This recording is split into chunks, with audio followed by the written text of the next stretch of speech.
All right, I know everybody says OBD2 came out in production cars in 1996. And they will argue with you that it's 1996 and newer only when you go to buy your OBD2 reader. But don't believe them, because this is a 1994 Toyota Previa AllTrac SCLE, supercharged. I think this was the only model that came with it in 1994. So I don't know, YouTube, let me know, hit me up at interwebs.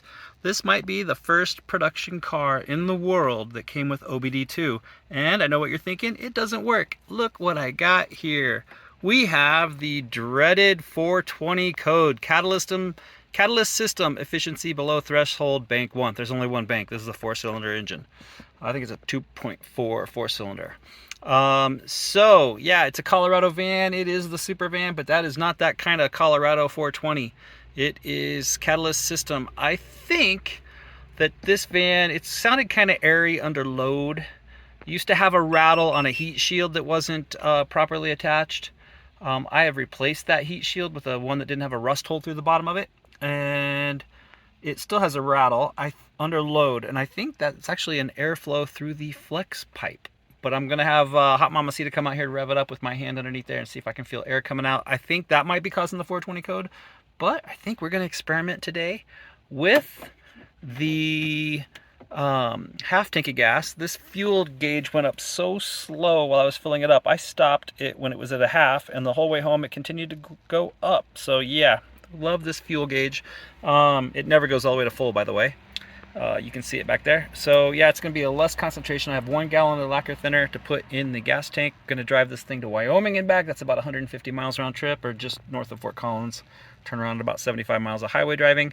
But yeah, we're going to see if that might clear this out. I'm going to see if it's just got an air issue on the flex pipe before I go do that, and we'll see where we're at. Just taking a quick look under here. I love the Previa. It's up so high, which is why these things are always getting stolen. But it looks like I have 2 catalytic converters. I have the flex pipe in front here. Ooh, don't touch that. That is hot. You can see all the mesh is gone. I'm pretty sure there's a leak in here somewhere. Or it could be one of these heat shields in here. That's not rattling on anything. So I'm not sure what the heck that would be. I wonder what the heck is supposed to hold it up over here. That's kind of weird. Anyway, so we have the flex pipe coming out.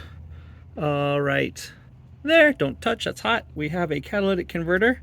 We have an O2 oxygen sensor in front and an O2 sensor in the back. And then all the way back there with no O2 sensors is yet another catalytic converter. And I'm pretty sure one or both of these were replaced at Boulder Muffler. I'll have to look it up. I'll have to get the year, and we'll put that in the next little blurb. I'll look it up and see when that was done and how many miles ago. So I think both of them were done aftermarket back in 17 or 18, but I'm going to look that up. All right, YouTube, here we go. It's the only funnel I got that's got a long enough little thing. It's a cute little guy. It might take a while to get a gallon in here. Pull that off. Pour from the top so I don't ruin the bad paint, or the paint that's already old. Let's see what happens. Oh, it's splashing down. Slowly. Get my fingers wet, but it evaporates really nice and fast. World's smallest funnel to pour a gallon of lacquer thinner.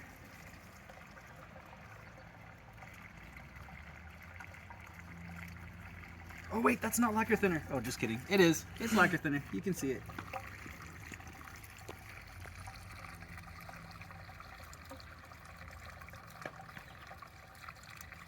We're taking this van on a trip to New Mexico in 2 days. What could go wrong?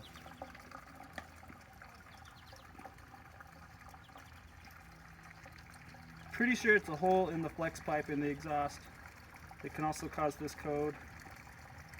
But why the hell not? We'll give this a shot and see if it clears on the drive as well. Because I think it's had that hole in the flex pipe for years.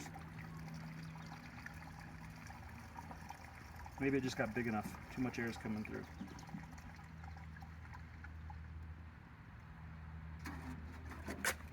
A little bit more in my little tiny cute little funnel. Can't believe that's the only funnel I have that will reach. Let go of the emergency brake. All right, YouTube. Let's see if I can fix you. Sorry about the up close and personal. It's the only mount I have in the Super Van, the 1994 Toyota Previa, affectionately known as Floki in the household. We are rolling out. Just got my ABS light. That's perfectly normal. It hasn't worked in years. Reset the mileage. We got to go drive 150 miles at highway speeds. So from Boulder County, Colorado, we are going to drive east. We're going to go over and get on I-25, and we're going to head towards Wyoming, probably Windsor. Be enough miles I can turn around and come back.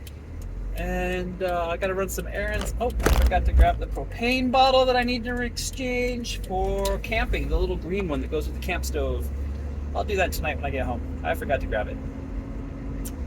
We got a gallon of lacquer thinner in the gas tank. I probably don't need a little mostly spent container of propane to be more flammable. Maybe it's a good idea to bring it with me. But so far it's idling fine, it's driving fine. It's telling me I have a door open, so that seems odd. Let's slam this door. There we go, went away. So I have the lights on the dash, check engine, which we know is a 420 code, and an ABS sensor. I'm pretty sure it's, well, I don't know if it's the little leaks on the flex pipe. The flex pipe is leaking. I put my hands around it, had my hot mama C to rev it up a little bit, and when it's idling, didn't feel anything. As it revved up, it was not, obviously not in gear, not under load, just revving it up in park, and I could feel a little bit of air coming out, hitting my hands in a couple places actually. So that might be what's causing the 420 code, but we'll give this a shot as well and see if it goes away. All right, YouTube, so far so good. It's running smooth. It's not hot. I got way too much gas in it, so my gallon mixture of lacquer thinner is not the right concentration. It is too diluted. So hopefully we're not damaging anything, because it's about half of the concentration it was supposed to be. But anyway, we are cruising along almost to I-25 up here in a couple miles. I think I'm actually just going to go all the way to Cheyenne, Wyoming, because it looks like that's going to be about 75 miles of highway of I-25, so that should be perfect to hold it at over 2,500 RPMs for 150 miles, a couple hours of driving. But I don't have a lot of space here with the car in front of me, but let me rev this up, and I'm pretty sure I have a leak right back there in the floorboard. Let's see, I'll put the camera back there. I'll look out the window. I'm looking forward, so I don't know what you can see, but I'm going to give it some gas here, and let's see if you can hear it. Oh yeah, that's not just a rattle. That's air coming through that flex pipe. So maybe I can go to AutoZone, grab a little exhaust leak wrap or something like that when I get back from this Cheyenne excursion, and we'll give that a try to see if it closes that gap up. All right, YouTube, I gotta keep my eyes on the road, but I did figure out I can rotate this around so I can give you a normal TV format. Looked it up before we got on the road. Oh, by the way, we are 37 miles from Cheyenne, Wyoming. Just rolled through the last exit for Fort Collins, so now we're finally on open highway where we should maintain a steady 75. There was just a little bit too much traffic for the construction zones, and we couldn't really hold 75. Came to a complete stop once or twice. But now we are cruising at the speed limit. Coming up on the Budweiser plant in Windsor. Everything is fine. I did look up before I left the original OEM cats. There's two of them. They started to fail in 2015. They were replaced. It's about 52,000 miles ago.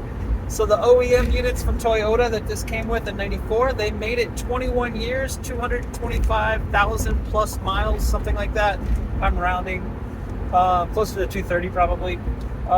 We are now at 289,804 miles on Floki.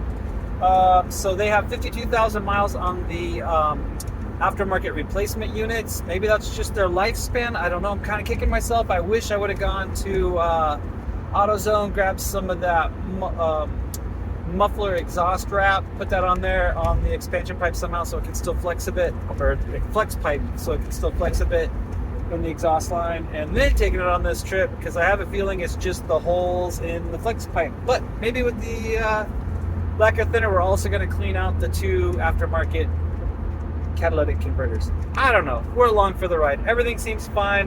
No change in temperatures. Doesn't run different. Everything's cruising fine. We are now at 52 miles into this little experiment. All right, YouTube, I think I timed this right. I believe We're coming up on Wyoming. Is that the Welcome to Wyoming sign there on the right? Oh, it's gotta be, because all the fireworks. We don't sell those in color. There it is. Welcome to Wyoming, right there. Yeah, we're in Wyoming. We have driven 79.5, 78 miles. Yeah, there's a big Wyoming sign. People taking pictures. There's a different one. All right, so yeah, 80 miles into this roughly. I'll give you a shot of the dash there. Still got the ABS, that's always on. Been working on that for years. Still got the check engine light, obviously. I think it's gonna stay on because I think I just have a hole in that flex pipe in the exhaust. But we're 9 miles out of Cheyenne. Yeah, if you also notice there on the dash, up towards the top is a little green light for the cruise control. That's because once you go past Fort Collins, there's nothing out here. You can pretty much put it on cruise control and forget about it. So this has been perfect. Had to drive 150 miles at 75 miles an hour. My first thought was Cheyenne, Wyoming on I-25. Once you're north of Fort Collins, it's wide open spaces.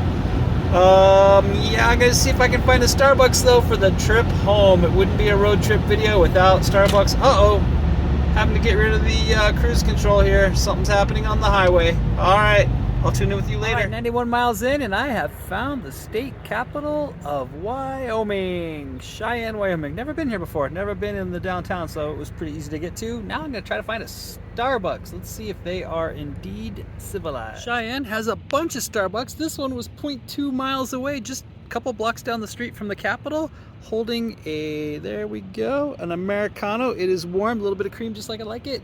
But honestly, Howard, hit me up. Gotta have your people call my people.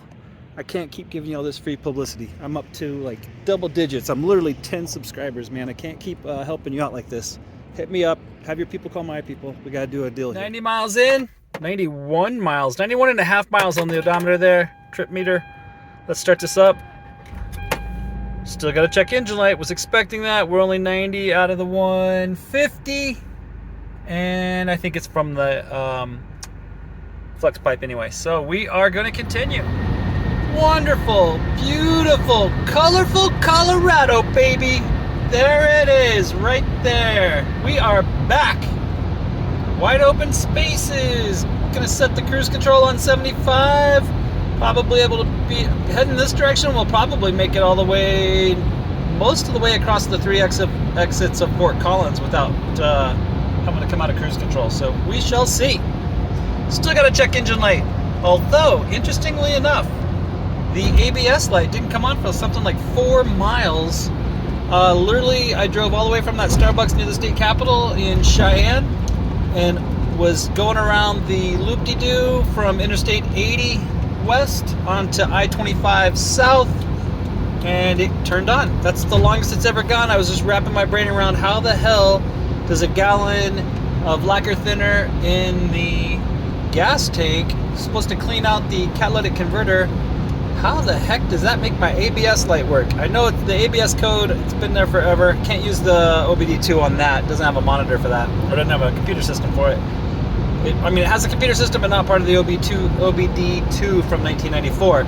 So I have to use the old short system underneath the seat and count the number of blinking lights. And it is a right front ABS sensor. I have replaced it, and it sometimes will work, but never 4 miles plus.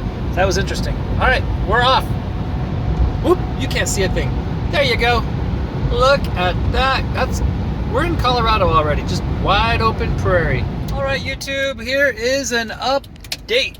Rolling out of AutoZone. They happen to have one in Erie. Came across on Highway 7 to go to my AutoZone in Lafayette and remembered I'm driving right by one in Erie. So just went in here. It cost me 64 cents because I had some reward stuff, but I have a tiger patch. Gonna try to see if I can somehow wrap that around the flex pipe without making it so inflexible that it just destroys itself further, because it's definitely got holes in it. I still have check engine light, and we are, ooh, you can really hear that thing airing out.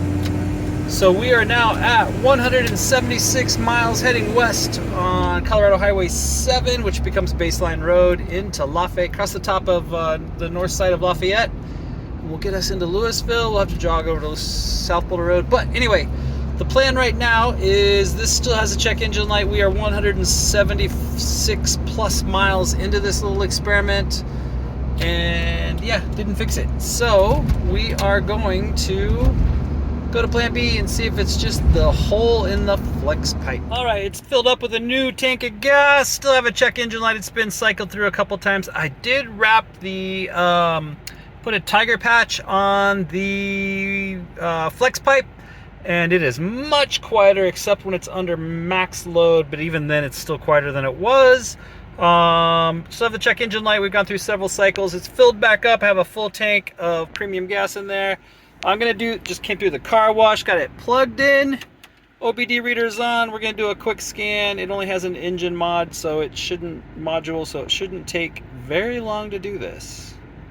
Although it is a slow computer from 1994. What would that make it? I don't even know what that is. Pentium? Not even close to Pentium. One code. Read codes. We know what it's going to be. P0420. Enter. Erase. We're going to do it the old way. Erase code. Are you sure? Let's see the dash here. I'll get these both in view. Are you sure? I'm going to click it. Yes, gone. Erasing codes. Code is gone. Press any key. Gotta scroll all the way through here. Read codes. No codes. Still nothing. So it still may be present. It just hasn't had it go through a couple cycles of not being happy with the performance of the catalytic converter. So car is warm. It's still telling me it's a yellow, so that's most likely not going to pass emissions. So I'm not sure what's going on. It could just be because it hasn't cycled through, what is it, 2, 3, 4, 5 times in a row since it's been cleared without it triggering. So that might be why the yellow is on. Anyway, we're gonna go with some live data here and see what we got. I'm gonna drive home. Car is clean. All right, gonna chalk this one up to be continued. I think if I would have got that flex pipe wrapped tighter with the tiger patch, it might have completely sealed it up. It has a couple gaps where it overlapped and just didn't quite grab right. So I think that's why when it does open up at full RPMs and full load, you can hear it still leaking, but it's not nearly as bad as what it was. So it's good enough for the trip. When I get back, we will get it into Boulder Muffler and have them weld in a new flex pipe. YouTube, look at that! 290,001 mile on the Previa Floki, the Previa SC AllTrac all-wheel drive super van. Quick update, I have put 2 more wraps of the tiger patch on the flex pipe. It is much improved, much less noises as I'm accelerating. I can even give it a little bit more, put a little bit more load in it, and I'm not even hearing it release air at that point. So this is much better as a temporary fix for the trip to New Mexico. We are on our way.